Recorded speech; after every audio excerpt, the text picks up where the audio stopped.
At my age, without any significant position of authority, someone as inept as me wasn't deemed necessary within our company. The president made this abundantly clear, presenting me with a termination letter and offering a severance package. Packing my belongings swiftly, I silently acknowledged the president's tirade. Arguing back would have been futile. Understood, I calmly stated as I left the office. To an outsider, I might have seemed defeated, a loser at the mercy of the president's whims. However, I had already discerned her vulnerabilities. My name is Caroline, 48 years old. Most women my age are married with grown children, some even becoming grandmothers. Yet I remain single. I've had my fair share of romantic encounters, but marriage never materialized. Not that I lack the desire, but with a fulfilling job and supportive colleagues, I found contentment. That changed a few months ago. Our company, a family-run enterprise, had always been smoothly managed, with executive roles reserved for the chairman's relatives. However, with the sudden passing of the chairman, his daughter, Helena, assumed the presidency. She was a stranger to us, her appointment surprising many. Yet her credentials from a top-tier company and her opportune arrival eased some doubts. At 38, Helena defied expectations. Her appearance reminiscent of a nightclub hostess with flashy jewelry and a heavy perfume clashed with the corporate environment. Her speech at the inauguration lacked substance, leaving me uneasy. Nonetheless, I focused on my work, trying to dismiss the lingering doubts. However, Helena's unexpected visit to our department shattered the calm. Singling out a colleague, Cecil, she invited him to lunch, leaving everyone stunned. Cecil, petrified, and the rest of us bewildered, couldn't comprehend the president's intentions. Yet, there she was, surprising us all with her unorthodox approach. I find that quite endearing, Helena continued, her hand already on Cecil's arm, ready to whisk him away. Cecil interjected politely, "Please wait. I appreciate the offer, but I have urgent work to finish this morning. Could we possibly wait until break time?" It was barely past 10 o'clock a.m., too early to abandon work for a lunch outing. "Is your work really that urgent? If so, someone else can handle it. Lunch with the president is far more valuable to you. I'll teach you what to prioritize," she insisted, pushing Cecil along despite his reluctance. By the time they returned, it was past 2 o'clock p.m. Cecil, 38, divorced a few years back and now single, was admired for his refined looks, growing more handsome with age. Many female colleagues harbored secret crushes on him, rejoicing at his divorce as it meant he was back on the market. While Helena's fondness for Cecil might be understandable, her behavior was unbecoming of a president. It was a revealing day, highlighting Helena's true character. To make up for the morning's disruption, Cecil ended up working late, a consequence of Helena's actions that benefited no one. "Cecil, I reserved a wonderful French restaurant for us today, the one with the chef I mentioned before. We better hurry or we'll be late." Helena would often appear, forcibly taking Cecil out for lengthy lunches. As this became a regular occurrence, she began occupying the seat beside Cecil, disrupting his work with her chatter. Colleagues displaced by Helena struggled to complete their tasks, often resorting to overtime. Gradually, a simmering discontent towards Helena grew among the staff. While no one dared to voice their frustrations openly, it was clear that everyone shared the same sentiment. When exactly does Helena perform her presidential duties? It seems like she's not taking her job seriously at all. That's the look my colleagues and I shared as we watched her. I found myself occupied, assisting Cecil and others with their workload, often leading to overtime. One day, while helping Cecil, I attempted to lighten the mood. "You've really been put through the ringer. It's tough being targeted by the wrong person," I remarked. Cecil responded apologetically, "I'm so sorry for causing everyone trouble. I really appreciate your help, Caroline, especially since you have your own workload." "It's not something you need to apologize for," I reassure him. "It's all because of that out-of-touch president. Honestly, what was the chairman thinking, making Helena president? But keep that between us," I joked, sticking out my tongue, eliciting a weak smile from Cecil. It had been a while since I'd seen him smile. In fact, I realized that smiles had become rare in our department lately. How long would these days continue? The mere thought weighed heavily on my mind. Determined to break this cycle, I decided to consult someone about it: Carl, the chairman, and Helena's father. When I first joined the company, Carl was the executive vice president, and we occasionally chatted. Now, as chairman, our interactions had ceased, but I boldly went to see him and frankly discussed Helena's problematic behavior.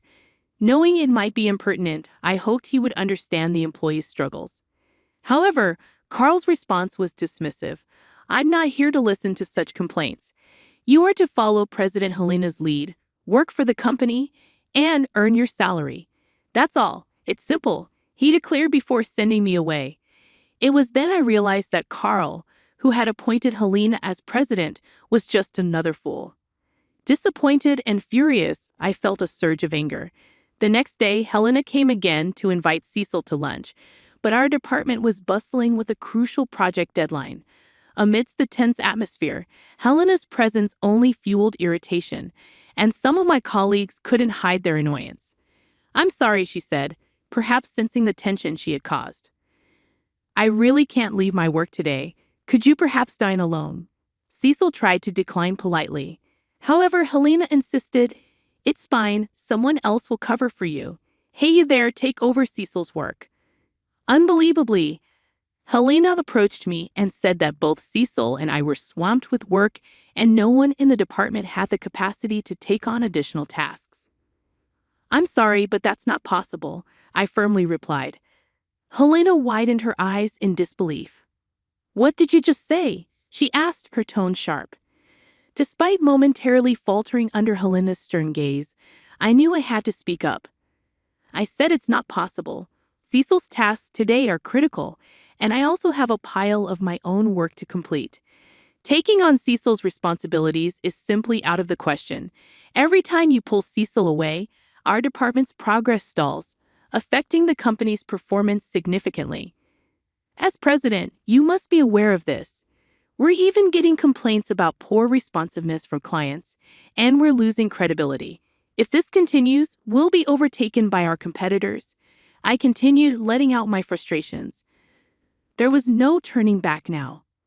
"Do you even know who you're talking to? You know what happens when you speak against the president, right?" Helena's voice, so different from the sweet tone she used with Cecil, was filled with intimidation. "I'm speaking out of concern for the company. We're all striving to improve performance. I can't comply with actions that will hinder our success. We need Cecil at his desk right now," I asserted, carefully choosing my words, remembering she was still the president. "Is that all you have to say?" "I'm shocked to find such a lowly employee among us." Helena sneered, snatching my employee badge to read my name. "Caroline, huh? It figures you'd say such vulgar things. You're going to regret what you did today," she threatened before turning sweetly to Cecil. "Cecil, let's try again tomorrow. I'll book an Italian place." "My mood's been spoiled by this silly little scene," Helena declared with a fluttering wave as she left the department. Applause erupted around me. Colleagues praised me, saying how refreshing and cool I had been. But I didn't feel relieved. Helena's words weighed on me. I knew this wouldn't end without repercussions. "Caroline, are you okay?" Cecil asked, placing a comforting hand on my shoulder, looking at me with concern. "Are you okay, Caroline? I know you spoke for all of us, but now you're in the president's sights. I'm on your side, though. If anything happens, I'll be here to protect you." His strong reassurance slightly lightened my heart. I was grateful for such a supportive colleague. Though Helena's retaliation might start as soon as tomorrow, with these colleagues by my side, I felt ready to face it. However, Helena's actions were more straightforward than I expected. She showed up in our department the very next day to announce, "You, at your age, with no significant position, not proficient at work, just getting older and more on site. How dare you talk back to me? Someone who has remained a mere employee all these years is not needed in this company. Frankly, you're an eyesore. You're fired as of today. Pack your things and leave." I was astounded by the abrupt and harsh dismissal. "Fired?" I echoed in disbelief. Helena, with rough breath, pulled out a piece of paper. Yes, but it's not wrongful termination. Don't bother suing. Here's your termination letter, and we'll even pay severance pay. Now hurry up and leave, she ranted. That's too much, President.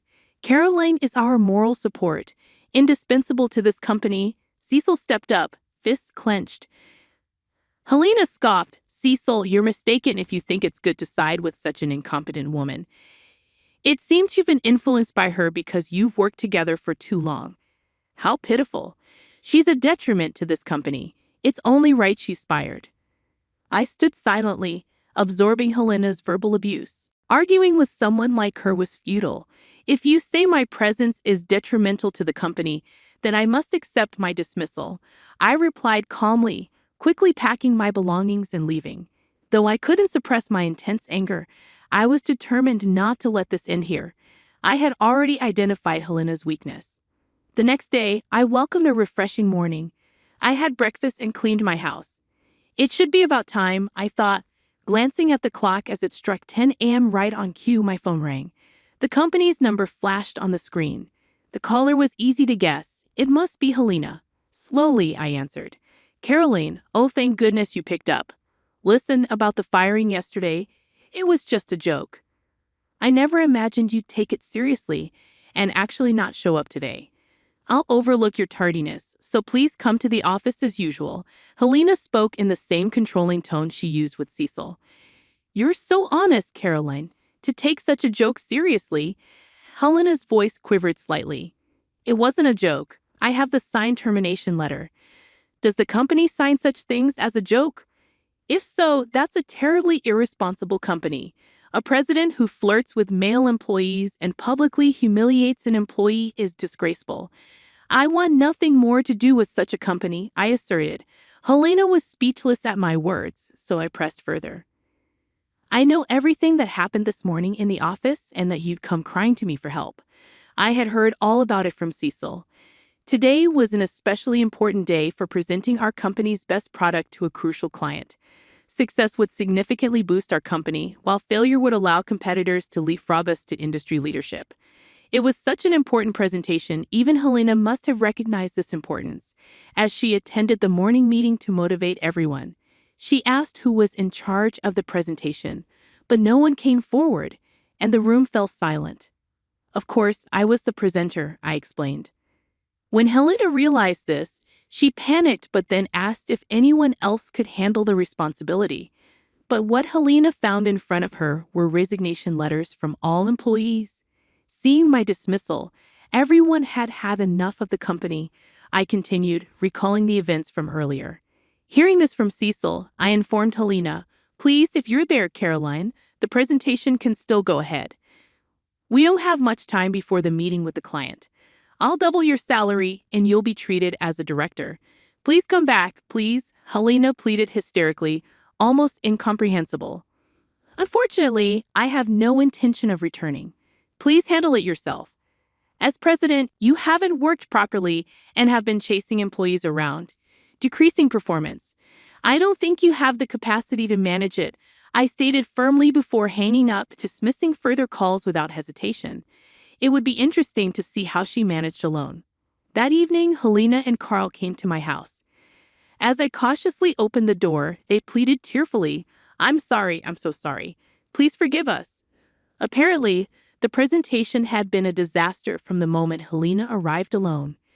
The client must have been skeptical. Just minutes into the presentation, they stormed out, disgusted with Helena's incompetence. They said they'd reconsider if I were involved. Caroline, please, for the company's sake, come back, Helena pleaded. My anger erupted. For the company? How can you say that? You've disrupted employees' work, fired me for speaking up, and caused everyone to turn against you due to your arrogance. This is the result of your actions. Please leave, I said, attempting to close the door. Helena sprang up. It's all because you interfered with my lunches with Cecil, embarrassing me in front of everyone. That's why I fired you. You got in the way of my lunches with Cecil. That's all there was, she accused. I felt sick hearing it directly from her, but I knew it was a childish notion. As I tried to process her words, Helena suddenly lunged at me but was swiftly stopped by Cecil, who had come out of concern. Enough, please. I came because I was worried about Caroline, and I can't believe it's come to this, Cecil said, surprising both Helena and me. Helena, let me make it clear.